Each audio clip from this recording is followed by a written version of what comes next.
সাংস্কৃতিক মহাসভা অসম গোলাঘাট জিলা সমিতিৰ উদ্যোগত মেৰাপানীত অনুষ্ঠিত এখন ৰাজহুৱা সভাত দৈয়াং আঞ্চলিক শাখা সাংস্কৃতিক মহাসভা অসম আনুষ্ঠানিকভাৱে গঠন কৰা হয়।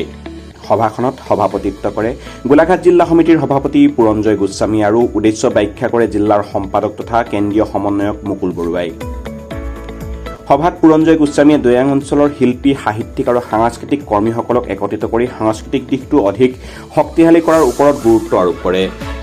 গোলাঘাট জিলাৰ সাংবাদিক সন্থাৰ সভাপতি নগেন বৰাই শাখাৰ নামাকৰণ আৰু সাংগঠনিক ভেটি সুদৃঢ় কৰাৰ ক্ষেত্ৰত গুৰুত্বপূৰ্ণ মতামত ব্যক্ত কৰে। দৈয়াং ৰত্ন মহেন বৰুৱাইও এই আঞ্চলিক শাখা সাংস্কৃতিক মহাসভা অসম নামেৰে শাখা গঠন কৰাৰ প্ৰয়োজনীয়তা আৰু তাৎপৰ্য ব্যাখ্যা কৰে। সভাত কেন্দ্ৰীয় সদস্য তথা জিলা সভাপতি পুৰঞ্জয় গোস্বামী, কেন্দ্ৰীয় সমন্বয়ক তথা জিলা সম্পাদক মুকুল বৰুৱা, জিলা উপদেষ্টা গোলাপ শইকীয়া, জিলা কাৰ্যকৰী সভাপতি নৰেন শইকীয়া, বীৰেন্দ্ৰ কুমাৰ বৰা, জিলা উপসভাপতি প্ৰতাপ চন্দ্ৰ কণ্ডলী, জিলাৰ উপদেষ্টা বিপুল বৰাৰ লগতে অঞ্চলটোৰ বহু বিশিষ্ট ব্যক্তি উপস্থিত থাকে। সভাৰ অন্তত উপদেষ্টা হিচাপে কেশৱ চন্দ্ৰ ফুকন, সুৰেণ কাকতি, মদন গগৈ আৰু মহেন বৰুৱাক সভাপতি, ৰজত বৰাক সম্পাদকৰ নেতৃত্বত দৈয়াং আঞ্চলিক শাখা সাংস্কৃতিক মহাসভা অসমৰ 25জনীয়া পূৰ্ণাংগ কমিটি গঠন কৰা হয়। লগতে দুলাল চন্দ্ৰ দাস আৰু প্ৰবীণ গগৈক জিলাৰ প্ৰতিনিধি হিচাপে সৰ্বসন্মতিক্ৰমে নিৰ্বাচিত কৰা হয়। শেষত জাতীয় সংগীত পৰিৱেশনৰ মাজেৰে সভাৰ সফল সামৰণি পৰে।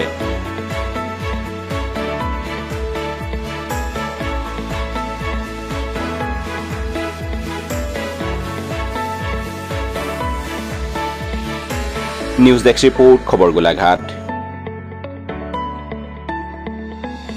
অসমৰ গোলাঘাট জিলা সমিতিৰ সৌজন্যত আজি দৈয়াং অঞ্চলত এটি আঞ্চলিক শাখা গঠন কৰা হ'ল সাংস্কৃতিক মহাসভাৰ। এই সাংস্কৃতিক মহাসভালৈ দৈয়াং অঞ্চলৰ এটা জনজাগৰণ সৃষ্টি হ'ব বুলি আমি আশা কৰিছোঁ।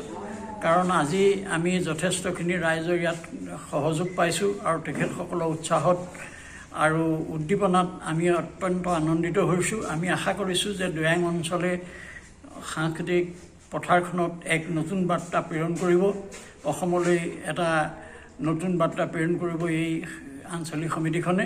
তাকে আমি কামনা কৰিছোঁ। গোলাঘাট জিলা সাংস্কৃতিক মহাসভাৰ বিষয়ববীয়া সভাপতি, সম্পাদক প্ৰমুখে কেইজন বৰেণ্য ব্যক্তি আহি ইয়াত এখন আমাৰ সভা হ'ল। এই সভাতে দৈয়াং আঞ্চলিক সাংস্কৃতিক মহাসভাৰ এটি শাখা গঠন হৈছে আৰু সেই শাখাটিকৈ আমাক সভাপতি হিচাপে আৰু ৰজত বৰাক সম্পাদক হিচাপে আৰু বিভিন্নজন গুণী জ্ঞানী লোকক বিষয়ববীয়া হিচাপে দায়িত্ব দিছে। গতিকে আমি দায়িত্বটো পাই আমি অতিশয় আনন্দিত হৈছোঁ আৰু ভয়ো খাইছোঁ যে গধুৰ দায়িত্ব এটা আমি পালন কৰিবৰ কাৰণে আমি গৈ আছোঁ। তৎসত্ত্বেও আমি আশা কৰিম, প্ৰচেষ্টা অব্যাহত ৰাখিম যাতে সাংস্কৃতিক মহাসভাৰ যোগেদি দৈয়াং অঞ্চলৰ সাংস্কৃতিক সম্পদবিলাক উলিয়াই আনি সকলো জাতি জনগোষ্ঠীক একত্ৰিত কৰি এটা মঞ্চৰ মাজলৈ আনি যাতে আমাৰ এই সম্পদসমূহক আমি বিকশিত কৰিব পাৰোঁ।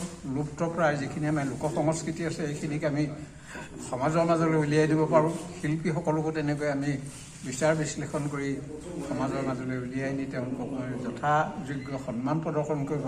তাৰ কাৰণে অহা সময়বিলাকত আমাৰ মহাসভাৰ শাখাই প্ৰচেষ্টা অব্যাহত ৰাখিব, মই আশা ৰাখিছোঁ। আমাৰ কমিটিখনত যিসকল আমাৰ সদস্য হৈছে আটাইসকলে গুণী জ্ঞানী, নিৰ্দিষ্ট একোটা বিষয়ত তেখেতসকল সিদ্ধহস্ত। গতিকে সকলোৰে সহযোগতে আমি এই অনুষ্ঠানটো আগবঢ়াই নিম বুলি আমি সংকল্পবদ্ধ হৈছোঁ। ধন্যবাদ।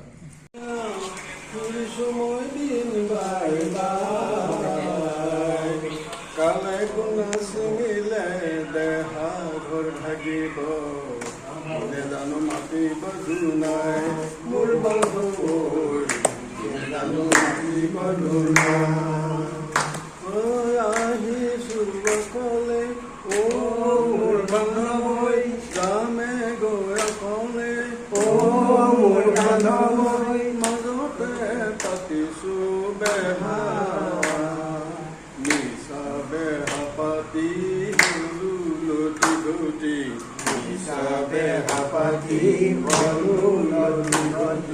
তাপতে ডুবালো দেহা মোৰ মানুহ, তাপতে ডুবালো দেহা।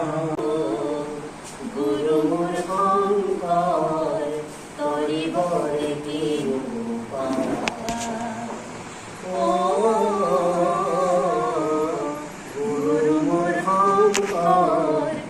তৰিবৰে কিনো পায়